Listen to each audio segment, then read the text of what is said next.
La filosofía es algo así como la matemática de las palabras. Filosofar no es ni tan ajeno ni tan difícil. Y modo geométrico, la refutación. Ahí tengo yo otra pregunta.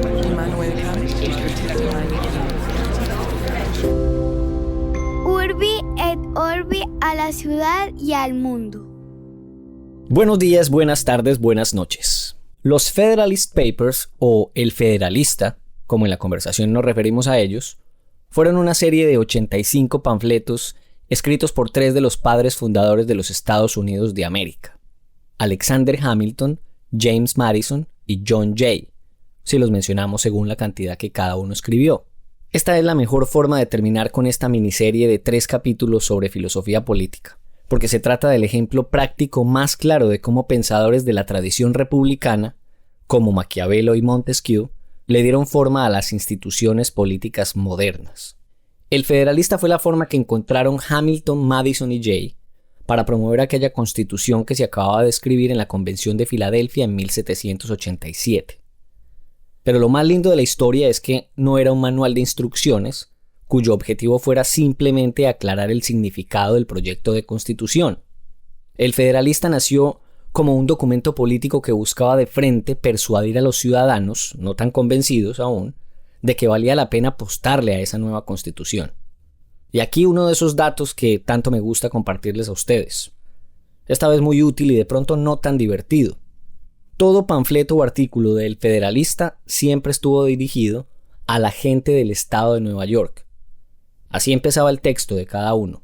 Y no en vano, pues este estado siempre ha sido de suma importancia en la estructura política y económica del país. Así las cosas, siendo Nueva York un estado de tan alta importancia, era necesario contar con su aprobación para que esta nueva carta política naciera con fuerza. En aquella época al país lo conformaban 13 estados, y se necesitaban 9 de ellos para que la Constitución entrara en vigencia. Tener a Nueva York, de donde era Hamilton, y a Virginia, de donde era Madison, era de suma importancia. Al final Nueva York votó a favor de aquella Constitución, pero por un margen súper estrecho. 30 votos a favor, 27 en contra. Inevitable no pensar en lo que hubiera sido si apenas 2 personas hubieran cambiado el voto. Y antes de empezar, solo me queda decirles que David y yo nos pegamos tremendo banquete pues en esta tertulia. Y esperamos que ustedes se lo disfruten de igual manera. Tercer capítulo de la serie de filosofía política, compañero David. ¿Cómo me le va? ¿Qué hombre, Octavio? ¿Cómo vamos? Vea usted, ya terminamos la primera serie de 3 capítulos entregados en un mismo fin de semana. Vamos a ver cómo nos va. Vamos a ver cómo cerramos. Sí, y además creo que esta grabación es la que más tarde hemos hecho. Aquí son las 11:30 de la noche en Nueva York cuando estamos grabando esto. Pucha. Sí, yo creo que es la más tarde. Sí. Después de esta probablemente pudo haber sido, no sé, 7 de la noche, 8 como máximo en Nueva York. Correcto. O sea, le voy a dar el feliz año pues yo a usted más o menos. Más o menos. Ahí estamos en la maratón corriendo para tener listos estos 3 capítulos que queríamos transmitirle a nuestros queridísimos pelagatos en una sola entrega por la coherencia y continuidad temática tan significativa que tienen. Y para no cansar también a los que no les gusta la filosofía política y no quedan sino desamparados de filosofía durante una semana. 2 semanas. 2 semanas, darle gusto a los que les gusta bastante y no meterles 3 capítulos de filosofía política a los que no les gusta tanto durante un mes y medio. Así es. Le tengo dato inútil pero divertido, y así como el capítulo pasado de Montesquieu no tenía, hoy usted tiene hasta para escoger. ¿Quiere que le dé un dato inútil pero divertido de Ruth Bader Ginsburg o de Alexander Hamilton? Pues voy a pedir que nos dé primero el de Ruth Bader Ginsburg, en cuyo honor usted y yo resolvimos hacer este capítulo en particular, para que luego me suelte el de Hamilton, que ese sí nos queda perfecto para entrar en materia propiamente hablando. Bueno, vamos entonces con el de Ruth. Este es bien inútil pero muy divertido. Ella empezó a ser conocida como Notorious RBG. Perdón. Estableciendo una... Qué pena lo interrumpo. Para los que no sepan quién es Ruth Bader Ginsburg. Muy bien, muy acertado, compañero, sí señor. No, es la muy recientemente fallecida juez de la Corte Suprema de los Estados Unidos, segunda mujer en hacer parte de ese tribunal, en el que estuvo yo no sé cuántos años, yo no sé si 40 años. Desde 1993 estuvo ella. Bueno, no, entonces estoy exagerando. Pero en todo caso, una mujer admirabilísima, notable, valiente y que se volvió todo un ícono cultural en este país y cuya muerte pues es triste y lamentable, y le hacemos este muy modesto homenaje nosotros, un par de pelagatos montañeros colombianos que ni ciudadanos somos de los Estados Unidos, pero no por eso dejamos de admirar las personas notables que en este país hay, como a Ruth Bader Ginsburg. Así como en el capítulo de desobediencia civil hablamos de Martin Luther King. Así es. Pero bueno, entonces ella desde hace unos años, creería yo que por ahí 2014, 2015, empezó a ser comparada con un rapero muy famoso de Brooklyn, así como hablamos de Tupac en el capítulo de Maquiavelo. Ahora le estoy hablando yo de Notorious B.I.G. o Big Papa, que era el rapero más importante que tenía la costa este en los 90. Y nació en Brooklyn, en un barrio que se llama Clinton Hill. Luego a ella empezaron a establecerle esta comparación por ser una Brooklynen también. Terminó siendo conocida como Notorious R.B.G. por las iniciales de su nombre.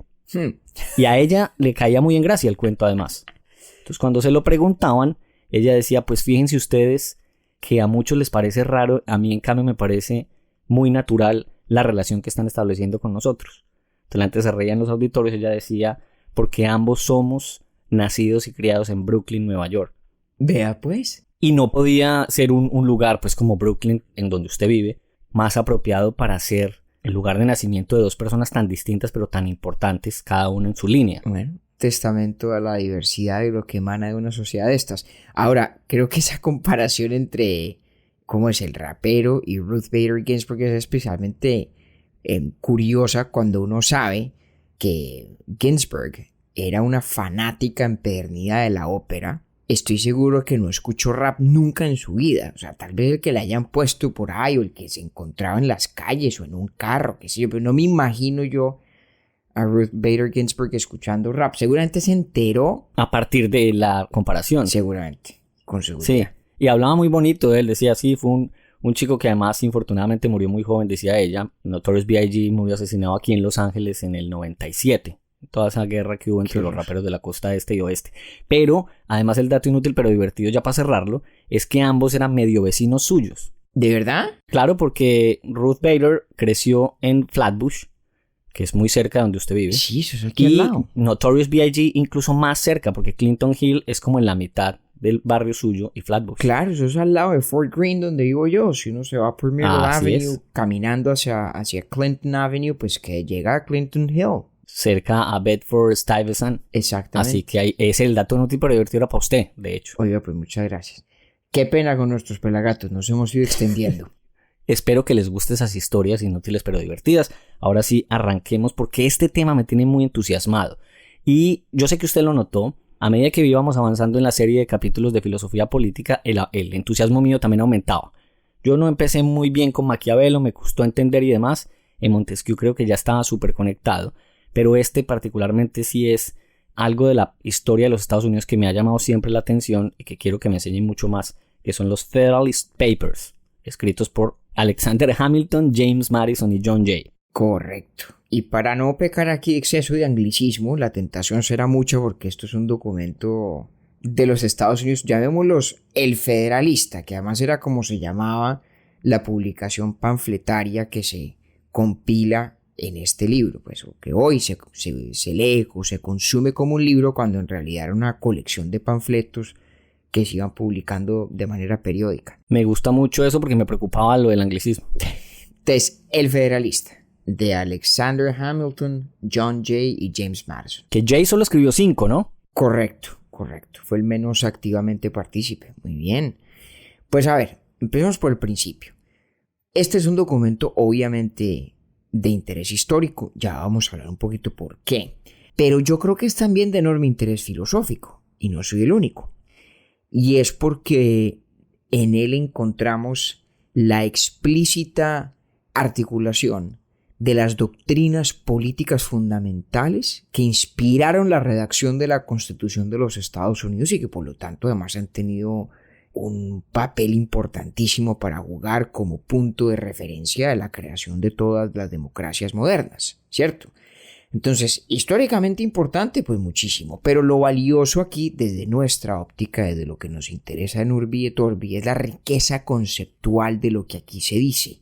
Entonces, eso como para explicar por qué a diferencia de muchos otros documentos históricos, no es solamente importante, sino profundo también, que no es lo mismo ni es igual. Entonces, de pronto contextualicemos un poquito, mi querido Octavio.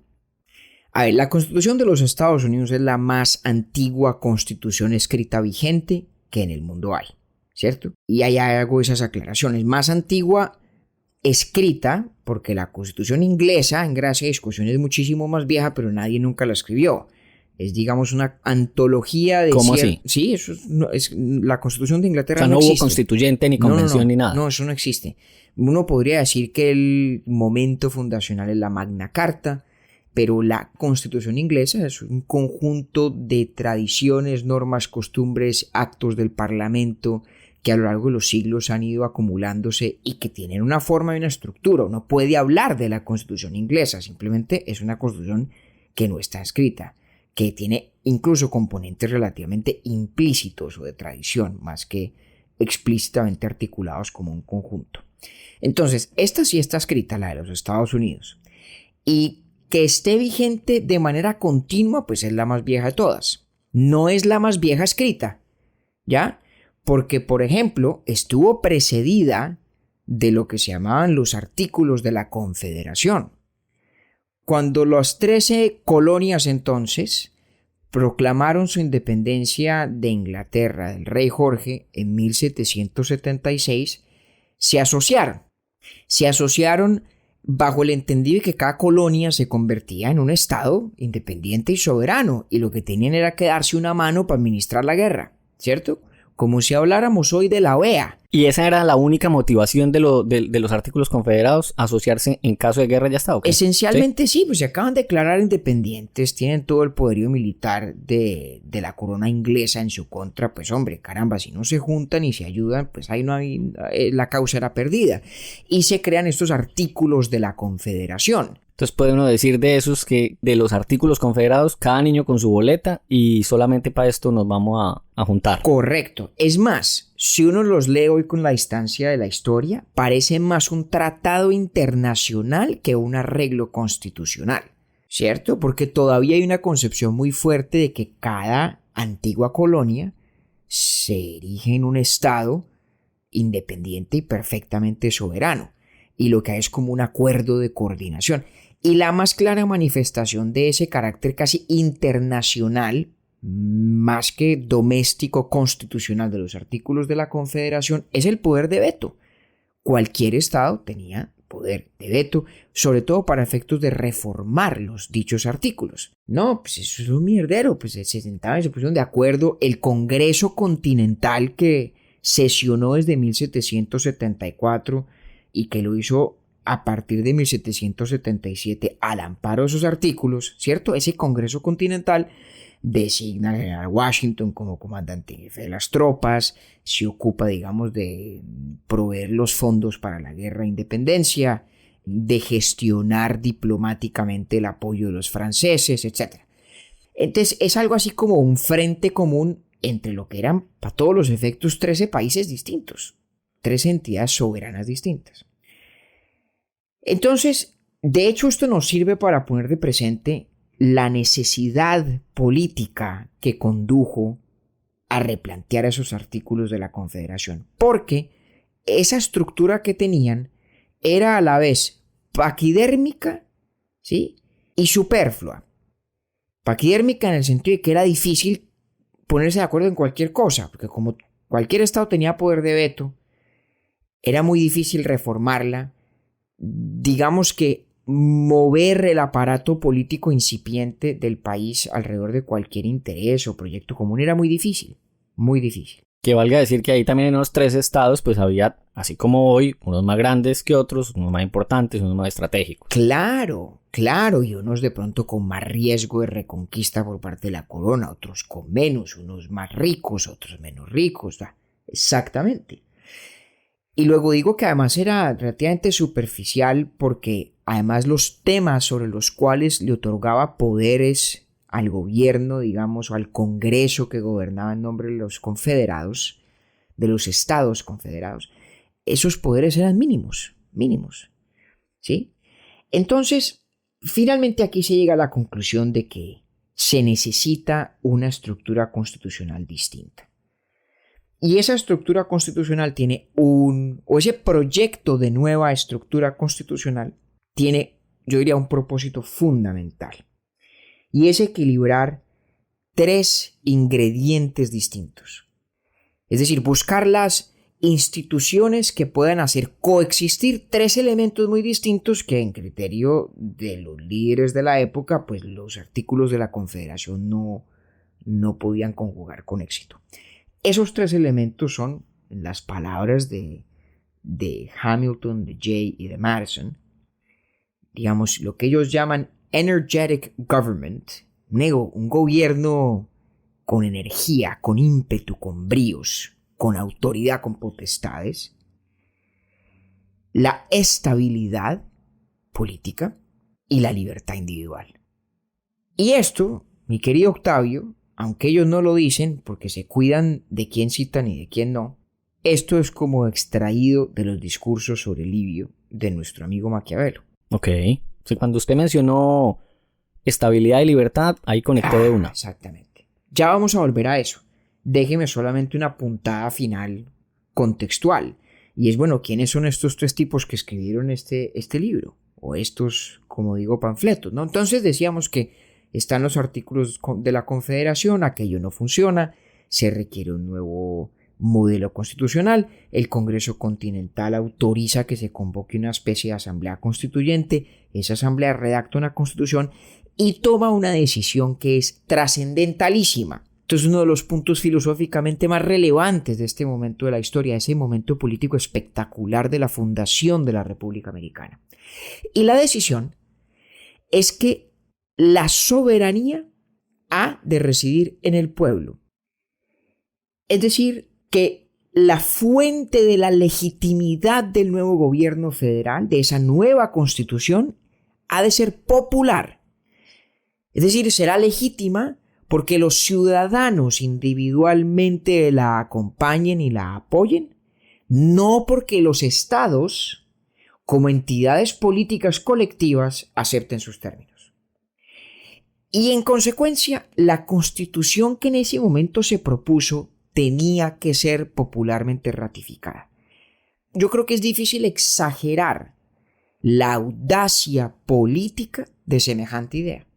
Que usted entre los años de 1787 y de 1788 emprenda en un país que apenas están haciendo una campaña pública para defender un proyecto de una nueva constitución sobre el cual, digamos, la ciudadanía tenía que expresarse. Caramba, eso es una cosa que no se había visto nunca antes en realidad. Que además es que, ahora que usted lo menciona, pues va a decir algo que ni me lo inventé yo ni se lo inventó usted, y es, esa capacidad radica es en que los panfletos estaban orientados era a convencer de que la Constitución valía la pena, no a ilustrar cómo era que funcionaba, porque Exacto. Lo otro sería entonces un manual. Exactamente, eso es qué importante lo que usted acaba de decir, Octavio, porque estos escritos del Federalista son parte de un debate público, son un ejercicio retórico, un ejercicio persuasivo, típico de ese siglo XVIII fantástico, de la imprenta desbocada, donde todo se comentaba en la prensa, en los panfletos, y así circulaban las noticias, la información, las opiniones, y estos tipos imprimieron panfletos a 2 manos, y había quienes criticaban el proyecto constitucional, ¿no? Los antifederalistas, ¿sí? Había sobre todo 2, porque además todos escribían con seudónimos, ¿no? Había uno que se llamaba o firmaba Brutus y el otro Catón, ¿no? Parece que Catón era el entonces gobernador del estado de Nueva York, George Clinton. Y luego están nuestros 3 amigos, Hamilton, Jay y Madison. Alexander que Hamilton. También firmaba con otro. Sí, exacto. Hamilton, que fue como el gerente del proyecto, el que lo estructuró, el que lo dirigió, el que lo consiguió. Además, primer secretario del Tesoro de los Estados Unidos. Madison, que se le dice aquí el padre de la Constitución, el tipo que más empujó ese proyecto constitucional en la Convención de Filadelfia, y además porque era un tipo muy convencido de la unidad nacional de los Estados Unidos. ¿Que Madison fue el tercero o el cuarto presidente? Hombre, ahí ya me cochó usted. Creo que tercero o cuarto. Yo tampoco estoy tan seguro, pero si no es tercero es cuarto. Yo lo recuerdo más por haber sido secretario de Estado, y ya le voy a contar ahorita por qué. Porque siendo secretario de Estado jugó un rol muy importante en el desarrollo de la doctrina constitucional americana. Entonces Madison, el padre de la Constitución, era un tipo que creía firmemente, entre otras cosas, en la unidad nacional de las gentes de estas 13 antiguas colonias, ahora de incipientes estados. Y esa concepción de que, oiga, en el fondo somos una misma nación, fue fundamental para justificar esa transformación tan radical entre un concepto de la legitimidad que dice los artículos de la Confederación son legítimos porque los estados son firmantes, y este nuevo concepto de la legitimidad que dice la Constitución es legítima porque los ciudadanos individualmente la respaldan, ¿sí? Esa transformación en el modelo de legitimidad política se debe en altísima medida a James Madison.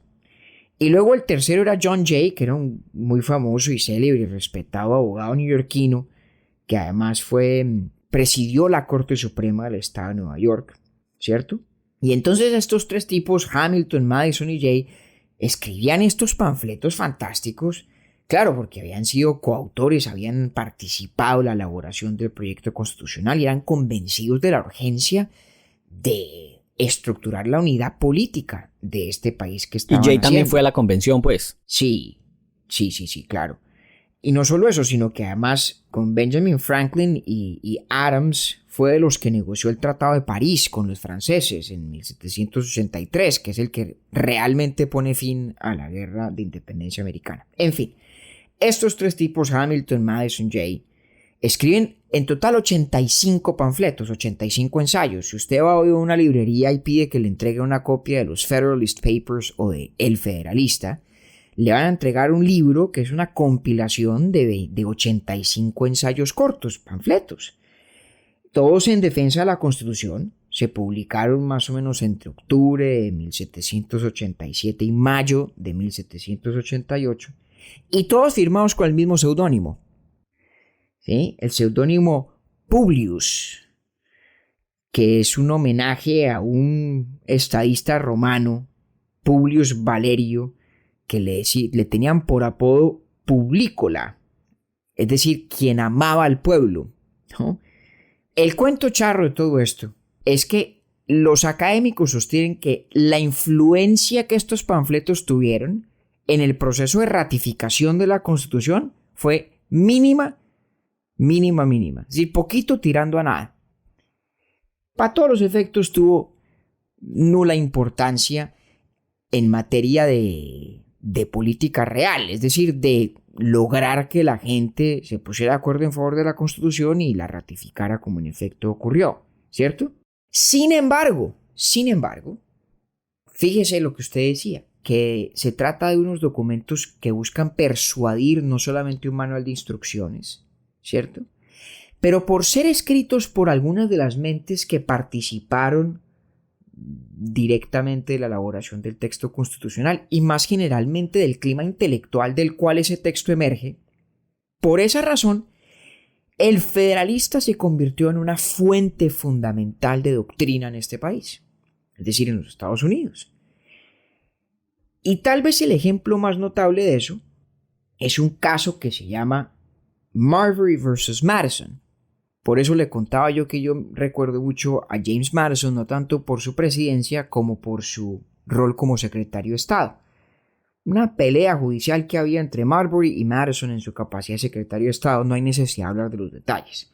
Lo importante de ese famoso caso entre Marbury y Madison es que la Corte de los Estados Unidos, la Corte Suprema, en cabeza de quien la presidía, ¿no? John Marshall, y como se les dice en inglés, Chief Justice Marshall, en 1803 expide una sentencia que dice que la Corte Suprema de los Estados Unidos está facultada para anular la validez de cualquier ley aprobada por el Congreso que esté en contravía de la Constitución. Ahí nace en la modernidad una institución que hoy es común a un grandísimo número de estados.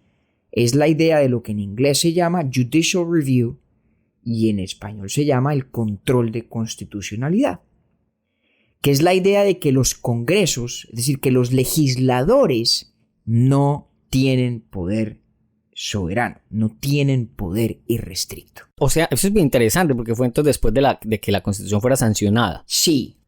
Porque fue en 1804. ¿Y la propone quién? Madison. A ver, no. El Chief Justice Marshall, decidiendo este caso, del cual Madison era parte, ratifica lo que hoy se conoce como la doctrina norteamericana de derecho constitucional, ¿cierto? Entendido. Que sí. Está mediada principalísimamente por esta idea de que la judicatura, los jueces, ciertos jueces, tienen la facultad de anular la validez de leyes que vayan en contravía de la Constitución. Eso no está dicho así tal cual en el texto de la Constitución de los Estados Unidos. Pero, y aquí es, por esto traje a colación el caso, sí está dicho en el Federalista. Y una de las razones en las que se apoya Marshall para justificar esa doctrina y esa decisión que fue y sigue siendo sumamente polémica, es precisamente lo que dice el Federalista. Y tiene todo que ver con lo que estaba mencionando antes de esa nueva concepción de la legitimidad política.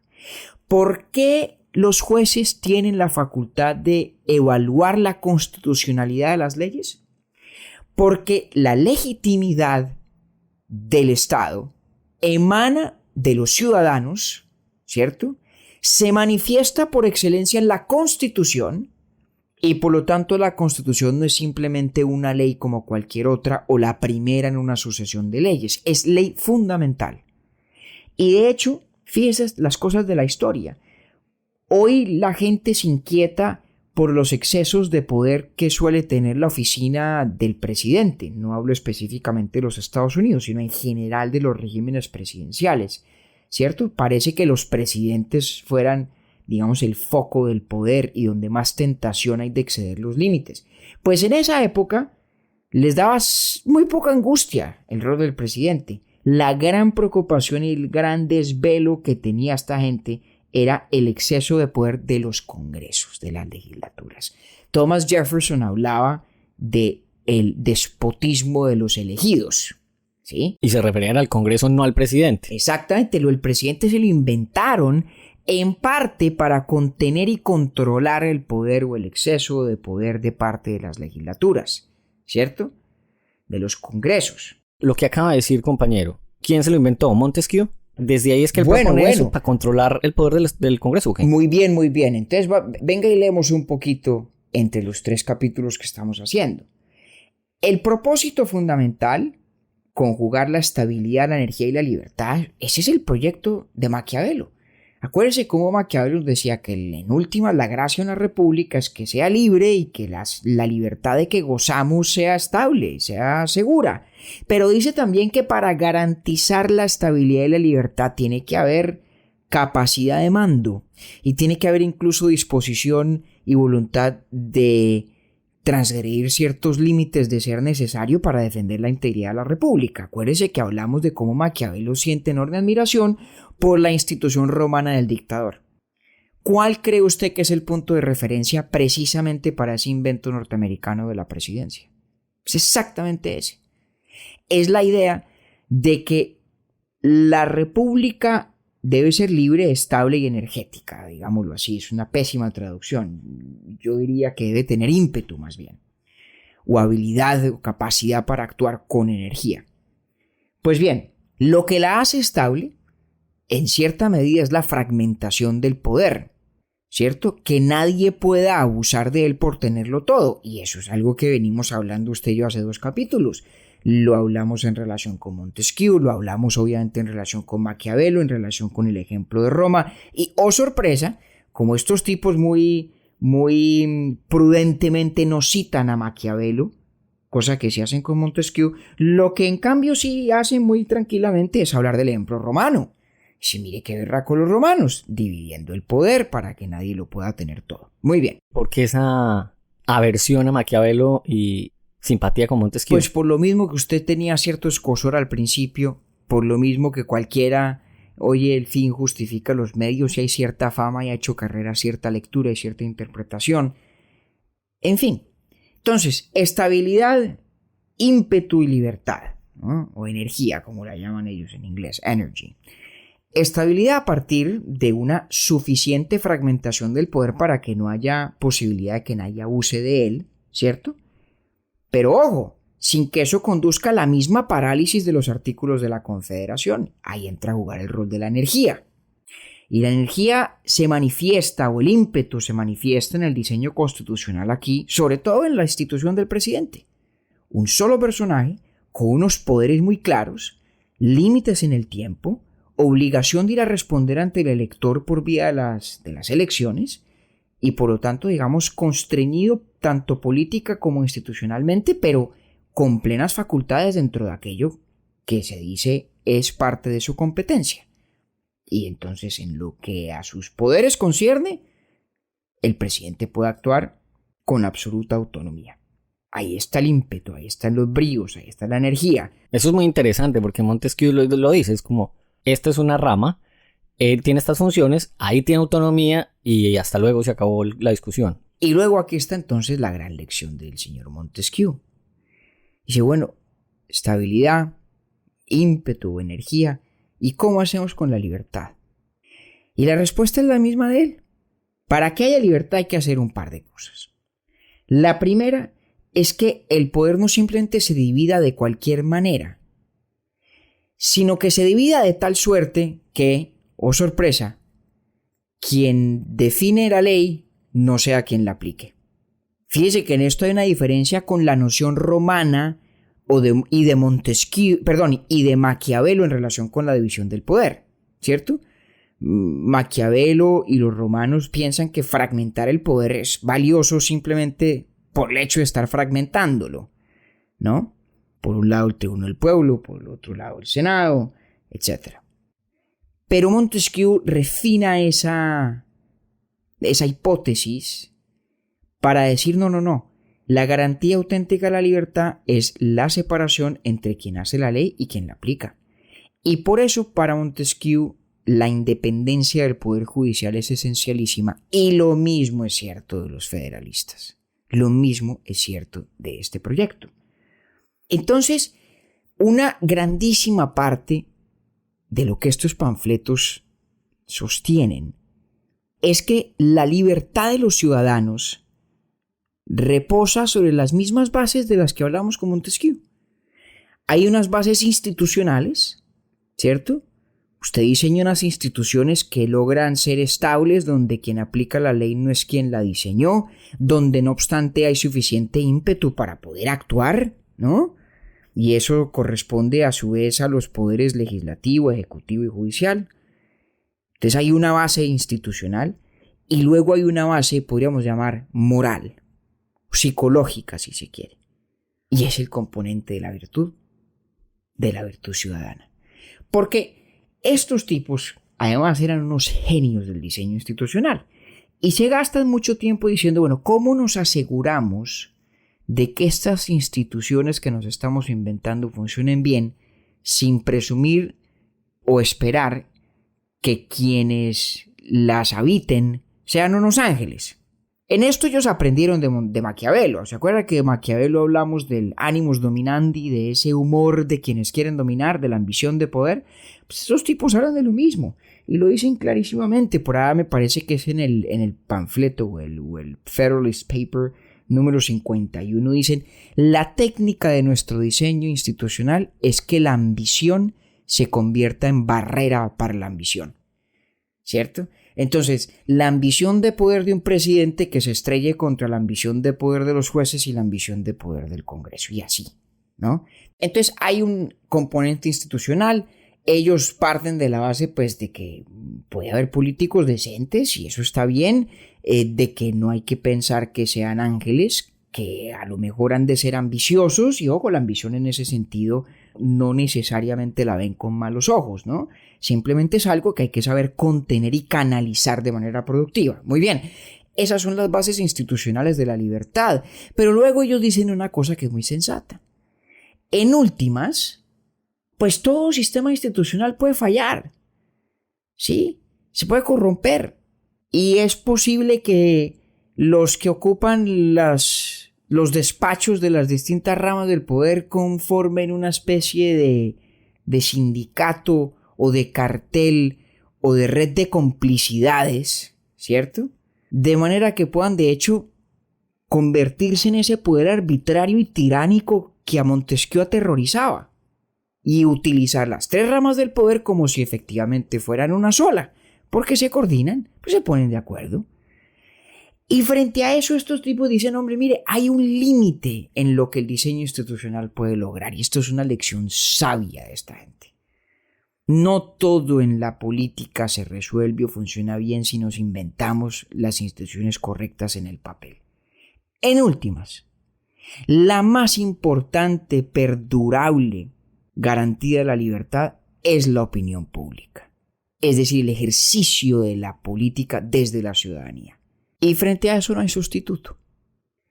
Tanto así que una de las cosas muy curiosas de los Federalist Papers es que no estaban de acuerdo con lo que en inglés se llama The Bill of Rights, es decir, la primera enmienda constitucional que se hizo en Estados Unidos en 1791 para incluir en la Constitución una lista expresa de derechos. Eso no existía en el texto constitucional original. No había derechos individuales explícitamente declarados en esa Constitución. Incluso Hamilton dice por ahí en un paper que eso para qué, que eso no era necesario, que la Constitución ya contenía todo. Exactamente. Hay una razón técnica que siquiera la podemos tratar de por qué les parece que es una mala idea. Hay una razón técnica para eso. Pero luego hay una razón de más fondo. Y es que, pues hombre, si usted necesita ponerlo sobre el papel, es porque está fallando esa virtud ciudadana y ese ejercicio de la opinión pública que debe ser en últimas el control máximo del ejercicio del gobierno. Y si esa virtud y esa opinión funcionan, pues qué necesidad hay de ponerlas en el papel. Y esa era la argumentación de los tres, sobre todo de Hamilton, ¿no? Luego había también un argumento técnico muy interesante, a mí me parece, pues, la verdad, un poco falaz, pero supremamente ingenioso. Y es que los tipos dicen, vale lo que dicen. Y se voy más allá para aseverar que un Bill of Rights, o sea, una declaración expresa de derechos, en el sentido de lo que se ha propuesto, no es solamente innecesario, sino que puede ser peligroso. Porque tendría necesariamente que contener o incluir excepciones expresas a poderes nunca conferidos. Y sobre esta base será pretexto para que alguien alegue que así había los tales poderes.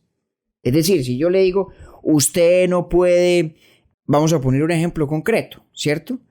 Que diga el artículo del caso, ¿cierto? Usted tiene derecho a la libertad de expresión por escrito, verbalmente, y nadie lo puede molestar cuando lo haga en público. Cualquier cosa, me estoy inventando algo. No se trata de lo que exactamente dice la Constitución americana o el Bill of Rights, por poner un ejemplo. La preocupación de estos tipos es que dicen, no va a faltar quien en el futuro crea que aquello que no está explícitamente enunciado se entiende por excluido de los derechos.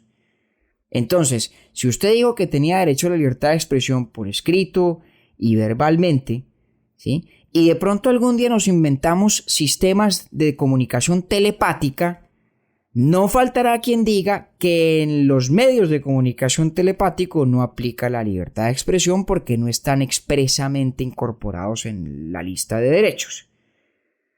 ¿No? Eso es un miedo técnico jurídico y tiene su fundamento, tiene su fondo, ¿no?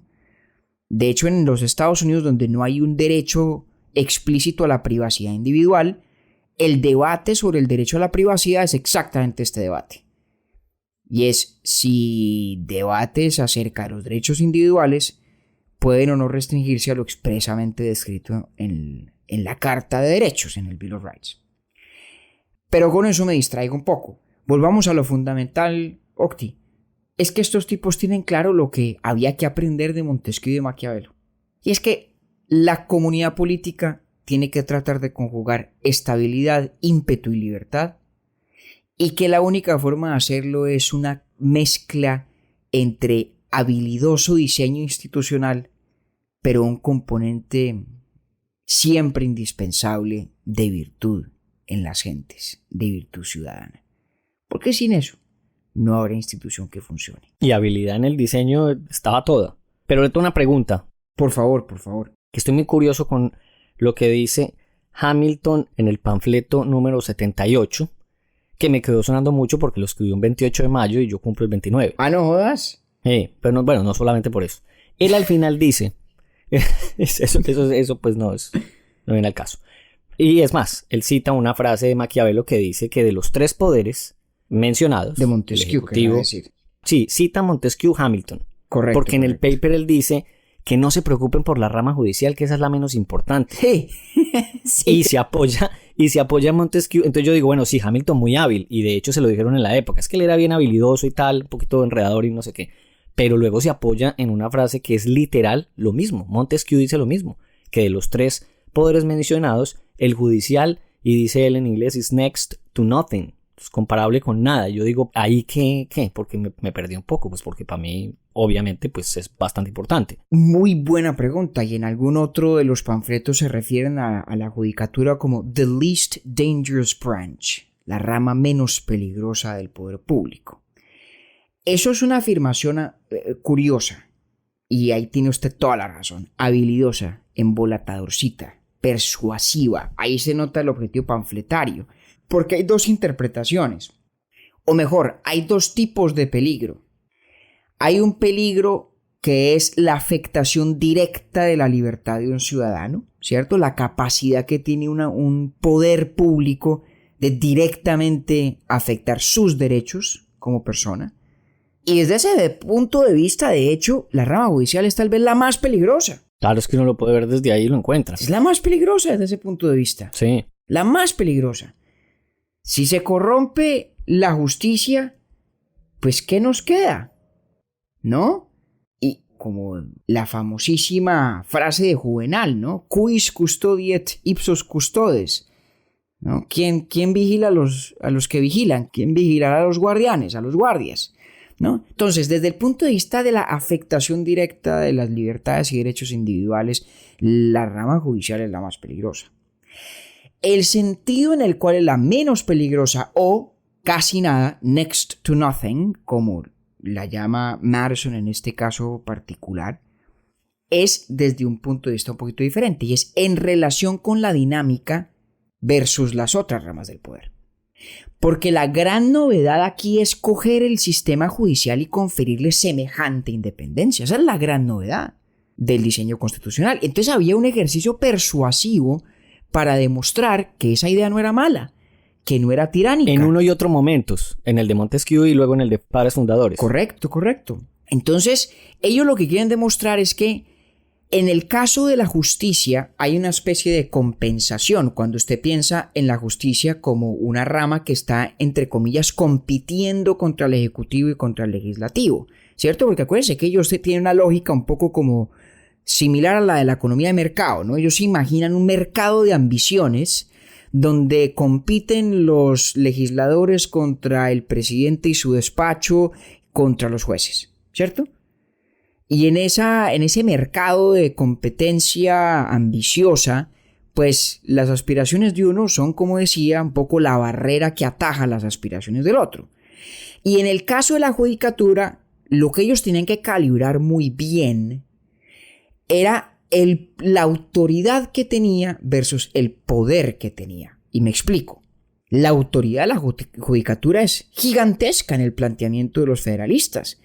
Por lo que habíamos hablado de ese famoso caso de Marbury versus Madison, del tema del control de constitucionalidad. Cuando estos tipos defienden el derecho de la Corte Suprema de los Estados Unidos a evaluar la constitucionalidad de una ley del Congreso, lo que están diciendo para todos los efectos es que la Corte tiene autoridad por encima del Congreso. No poder de iniciativa, ¿cierto? La Corte no puede inventarse leyes, pero tiene un poder de veto, por decirlo así, que está por encima del de la legislatura. Entonces tiene una autoridad en apariencia superior, aunque esto es una discusión muy álgida entre los juristas americanos, y es si existe lo que se llama judicial supremacy, la supremacía judicial, o si en cambio las tres ramas son paralelas y pares, ¿no? Eso es otra discusión. Pero en los ensayos del federalista, claramente la judicatura tiene una autoridad muy especial. Es la guardiana de la Constitución, la que protege la integridad, o mejor, la compatibilidad entre la Constitución y las leyes que en teoría han de ser consistentes con ella. Podría yo pensar, compañero, que lo que están diciendo ellos es, hombre, si la legislativa y la ejecutiva hacen el trabajo bien, pues por eso está la menos importante, porque no tiene que trabajar tanto. En cierto sentido sí, lo que pasa es que acuérdese que la justicia aquí no tiene por principal tarea lo que estamos hablando, ¿no? La principal tarea de la justicia no es evaluar la constitucionalidad de las leyes, esa es, digamos, una función adicional y excepcional, si se quiere.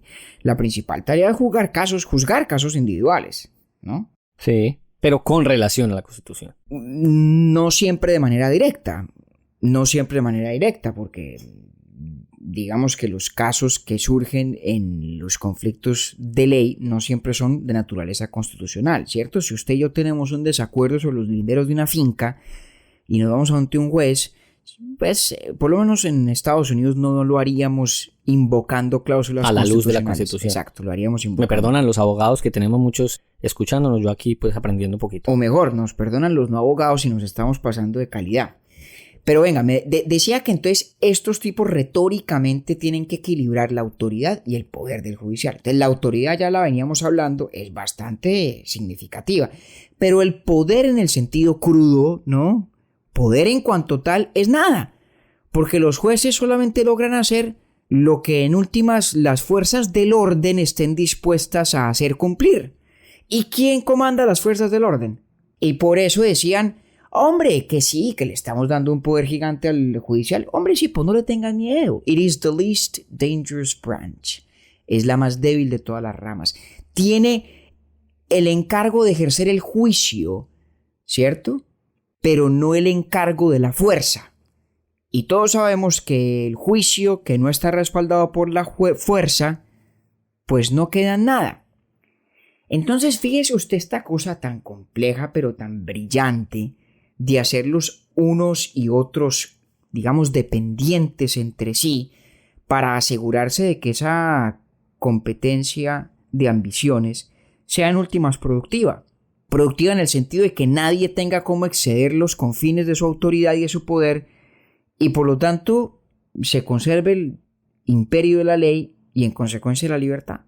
Aquí estamos viendo unos tipos, esto es una cosa espectacular, que leyeron obviamente a Montesquieu, que evidentemente leyeron a Maquiavelo, que estudiaron acuciosamente la historia de Roma y de Grecia y de Venecia y de Florencia y cuántos precedentes había importancia, de Polonia incluso. Y estudiaron todas estas historias y leyeron estos libros y se sentaron a inventarse un país. No jodas, eso es una vaina muy seria y no suele ocurrir. En eso no dejé yo de pensar mientras los leía. Exactamente en eso que usted acaba de decir. Y lo impresionante no es solo que lo hayan hecho, sino que lo que se inventaron ahí está. Creo que cuando usted y yo planeamos esta serie de capítulos no habíamos caído en la cuenta de que habría una coincidencia temporal con las elecciones muy recientes a la presidencia de los Estados Unidos. Y este es un podcast de filosofía y no de política, luego no nos vamos a referir a eso de manera sustantiva. Pero por lo menos una cosa sí está clara. Ahí está este país defendiéndose y viendo cómo resuelve y dirime sus conflictos y sus dificultades sobre la base de una estructura, de una arquitectura que sí ha evolucionado, que sí se ha ido reinterpretando con el tiempo, pero que en esencia es lo que se inventaron estos personajes. Sí, y se puede ver en este y en otros momentos históricos del país, pues. Total. Y yo me imagino a Platón pues muriéndose de envidia, pero tal vez saboreándose ese el momento desde la tumba, diciendo, helos ahí, mis filósofos reyes. Lo mismo Rousseau, helos ahí, los fundadores, y lo mismo Montesquieu, y lo mismo Maquiavelo. Acuérdese que el príncipe de Maquiavelo el príncipe más sabio de todos es el fundador de repúblicas. Y me atrevo yo a sostener aquí, a sugerir, que esa es la descripción correcta de George Washington, quien muy seguramente leyó a Maquiavelo también.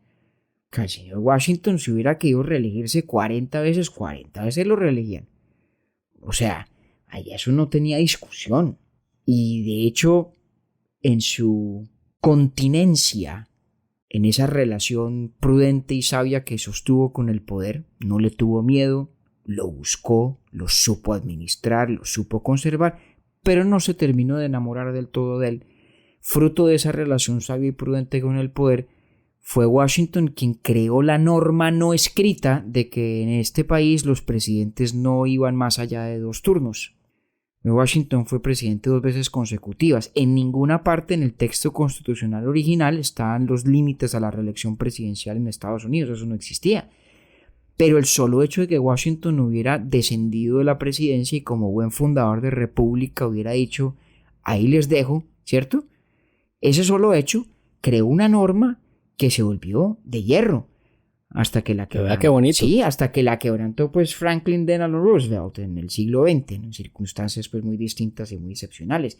Pero eso es una vaina muy respetable y muy importante, ¿no? No puedo yo terminar este capítulo sin mencionar aquello que me quedó sonando tanto en el capítulo pasado, y es cómo Montesquieu además agregaba a esto que para que un sistema como estos funcionara era necesario que fuese aplicado a naciones pequeñas y que la única forma de que funcionara en un territorio vasto y grande como el de los Estados Unidos sería en un esquema federal. Sí, hombre, cuánto me alegra que haya preguntado eso, porque con eso yo creo que llevamos a buen término esta secuencia que en mi opinión es fascinante en lo filosófico, en lo histórico, en la realidad de cómo las ideas van adquiriendo vida propia y un día se vuelven política y se vuelven leyes y se vuelven constituciones.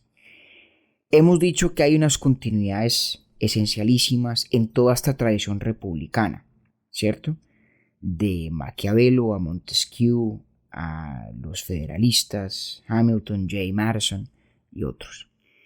Y la hemos caracterizado en torno al tema de la libertad, de cómo el Estado de Derecho es el garante por excelencia de la libertad y su opuesto naturalmente es el poder arbitrario o de hecho la anarquía, la falta total de poder que dé seguridad a los ciudadanos es una forma de vulnerar la libertad también. Hemos hablado de la división o separación de los poderes y de cómo se pasa, digamos, de una noción incipiente de simplemente fragmentar el poder por fragmentarlo en Roma, en la interpretación de Maquiavelo, a una división más sofisticada que hace énfasis entre separar quién hace la ley y quién la ejecuta, en el caso de Montesquieu. Hemos hablado de la importancia de la virtud del ciudadano para conservar, para que estas repúblicas sean viables. Y ahora usted pone de presente otro elemento esencial que no habíamos tratado. Es el problema del tamaño. Si esto todo depende en últimas de la opinión, de la virtud, de ese amor patriótico, ese amor a la república del que hablaba Montesquieu, caramba, ¿cómo se logra eso en una república gigantesca como los Estados Unidos? Que entre otras es muchísimo más grande hoy de lo que era entonces, ¿no? De 3 estados a 50 más un estado libre asociado que es el caso de Puerto Rico. Esto es muy interesante. Primera cosa para anotar en respuesta. ¿Cómo sería el prestigio de Montesquieu? Que le gastan páginas a estos tipos a demostrar que la propuesta de una república federal del tamaño de los Estados Unidos es consistente con Montesquieu. Ojo. Eso ya es súper ambicioso. O sea, arrancan con toda. Total, y esto es explícito, esto no, venga. Porque claro, los antifederalistas todo el tiempo decían, no, es que ustedes no han leído bien a Montesquieu, háganme el favor, siéntense y estudien, que si se dan cuenta esto es muy grande por una república y esto no funciona. Y estos tipos se sientan y correctamente señalan que Montesquieu dice que la república grande solo funciona si es una república federada. No le pegué, yo dije federal y federativo. ¿Cómo le parece a usted? Bueno, pero eso está bien. Yo la verdad creo que cualquiera de esos funciona. Tal vez federal sea lo más castizo. Atengámonos a federal. En todo caso, dice Montesquieu, eso funciona. ¿Por qué? Porque se conservan unidades políticas más pequeñas que el Estado nacional, donde se puede cultivar, garantizar, proteger esa virtud ciudadana, esos vínculos de solidaridad entre los conciudadanos que se vuelven más y más difíciles de incubar en una república gigantesca. Y esto es muy importante, porque de esta idea viene la enorme tradición del localismo político norteamericano, de esa fascinación en este país por la política pequeña del condado, del distrito electoral, del estado particular del que se es parte y el vigor con el que se ejerce la política en esos ámbitos. Usted sabe que en este país la gente elige a los fiscales locales, vota para elegirlos. Y los miembros de la Junta Local de Educación, que son los que definen el pensum de cada distrito educativo, que además es descentralizado, todos son también cargos de elección popular. Y digamos que esto sería una de las grandes observaciones de Tocqueville unos 100 años después. Y volveremos a este tema yendo a Tocqueville más pronto que tarde. Y es la importancia de la vida local en la democracia norteamericana como garantía de que exista esa virtud que todos estos personajes sabían era indispensable, pero que en ausencia de esos mecanismos de participación política más pequeños se vuelve imposible en un ámbito nacional grande como el de una república del tamaño de los Estados Unidos. Ese es un punto de la máxima importancia, porque además me permite, y tal vez yo con esto concluiría a menos de que usted tenga alguna otra pregunta, permite, decía, trazar la distinción que hacen Hamilton, Jay y Madison entre la república y la democracia. Eso es una vaina muy interesante, esto es muy curioso. Todos nos hemos acostumbrado a hablar de los Estados Unidos como una democracia. Y si usted escucha a los políticos norteamericanos, todos hablan de American Democracy, la democracia americana. Nadie habla de la república americana. Y resulta que estos tipos dicen explícita y expresamente en muchos de sus panfletos, lo repiten, es reiterativo el tópico, que lo que están proponiendo es una república y no una democracia. Sí, eso me llamó mucho la atención. Pues le voy a explicar cuál es la diferencia para ellos. Para ellos la diferencia, y esto lo comparten de nuevo, oh sorpresa, con Montesquieu, lo comparten con Maquiavelo, lo comparten con muchos otros. Conciben la república como un sistema político donde el ejercicio del poder en últimas está de manera indirecta controlado o contenido por la voluntad popular. Es decir, un régimen representativo. Entonces, aunque el ciudadano no ejerza el poder de manera directa, el hecho de que sus representantes sean elegidos y tengan que volver a las urnas, y ninguno sea, digamos, hereditario, primero, y segundo, vitalicio, con la única excepción de los jueces de la Corte Suprema, o mejor, los jueces federales, el hecho de que esos líderes que ejercen el poder por uno tengan que volver a pedir el voto de nuevo, y de hecho emanen del voto en primer término, significa que de alguna manera la voluntad popular ejerce un rol muro de contingencia y de fuente originaria de la dirección que tendrán los gobernantes para ejercer el poder. Pero no gobiernan. Este es un caso donde para ellos es clarísimo que el soberano, que es el pueblo, no es el gobernante. En la democracia, como la conciben ellos, el ciudadano o el pueblo gobierna directamente. Y ahí claramente el modelo que tiene en mente es el caso de Atenas, que es, digamos, un sistema para todos los efectos plebiscitario. Ante cada cosa, pues vamos y votamos todos. Y eso, pues obviamente es inviable en una sociedad gigantesca, pero además a ellos les preocupaba que era peligrosísimo y de mala calidad. Porque, decían ellos, es que los pueblos también se equivocan, también meten las patas, también la embarran, son susceptibles de que la demagogia cautive sus pasiones y termine conduciéndolos por caminos contrarios a sus intereses. Ellos son republicanos, no demócratas en la terminología de la época. No tiene nada que ver con los partidos políticos de hoy, a propósito, no. Conciben el fin del gobierno como un fin popular, pero no significa que el gobierno sea un gobierno popular. De hecho, el gran argumento que tienen ellos para el diseño institucional del Senado, que es poco representativo desde el punto de vista de lo popular, cuyos periodos son más largos, ¿sí?, es esencialmente lo siguiente, y lo cito en el panfleto o ensayo número 63. El propósito es defender a la gente de sus propios errores temporales o transitorios. Es decir, hay una confianza o una fe en la sabiduría fundamental de un pueblo que se rige a sí mismo a través de sus representantes, es decir, un pueblo que tiene un sistema republicano, pero con una cierta desconfianza frente a la idea más radicalmente democrática de que el pueblo siempre tiene la razón, no importa qué, y no importa cuándo, y no importa cómo. Y en parte porque ellos entienden la importancia de la deliberación y lo difícil que es una deliberación popular, y por lo tanto la importancia del gobierno representativo como la mejor fórmula de lograr esa amalgama perfecta entre estabilidad, ímpetu y libertad, sin que sea el pueblo libre mismo quien, por decisión propia, menoscabe ese logro. Eso es, para mí, revelador, porque con el tiempo, no sé si fue que se fue distorsionando o ambos conceptos mutaron y se volvieron uno solo. Es una gran pregunta. ¿Por qué no la dirimimos un día estos haciendo un capítulo sobre el concepto de democracia? Y lo último que usted toca es bien interesante.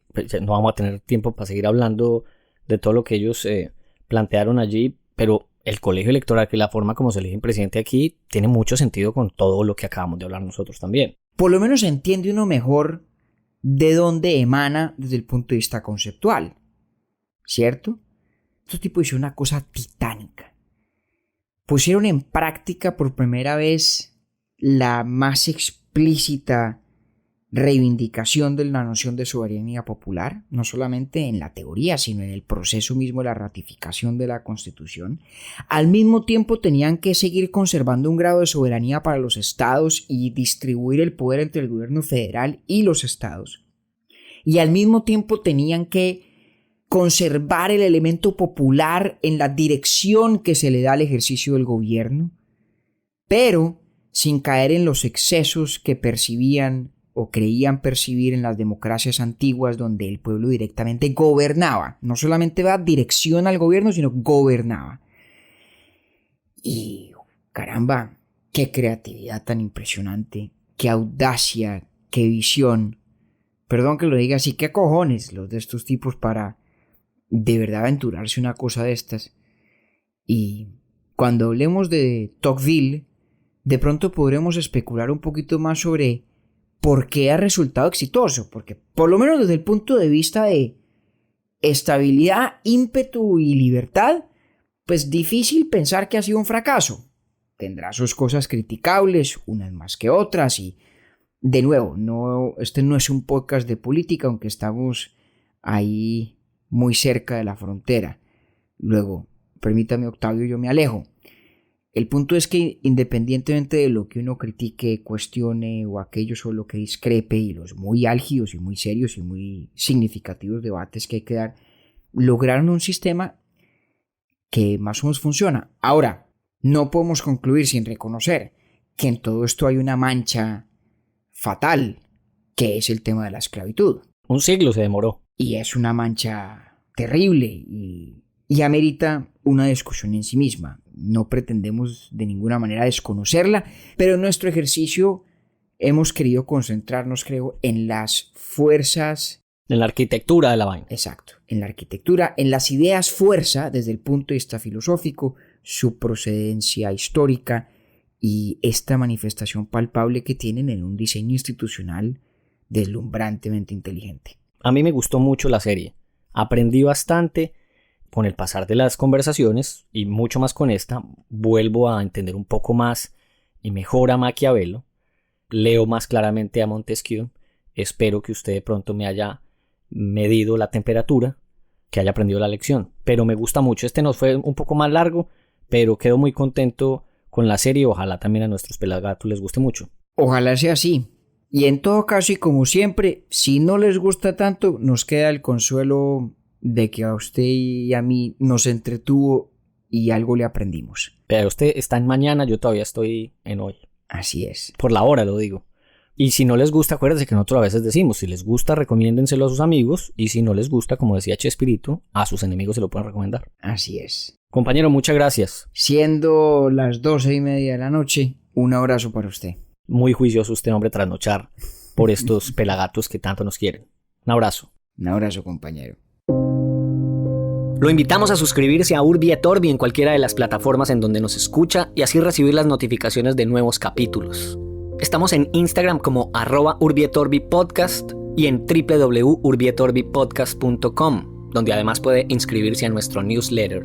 Urbi et Orbi es producido por Bielo Media, con la edición de Ernei Quintero, el diseño sonoro de Felipe Durán y la coordinación general de Camilo Zuluaga. Agradecemos especialmente a Luciana Pimiento por la voz de la introducción, a Martín Pimiento por el diseño del logo y por supuesto a María Cristina. Nosotros somos David Zuluaga y Octavio Galvis.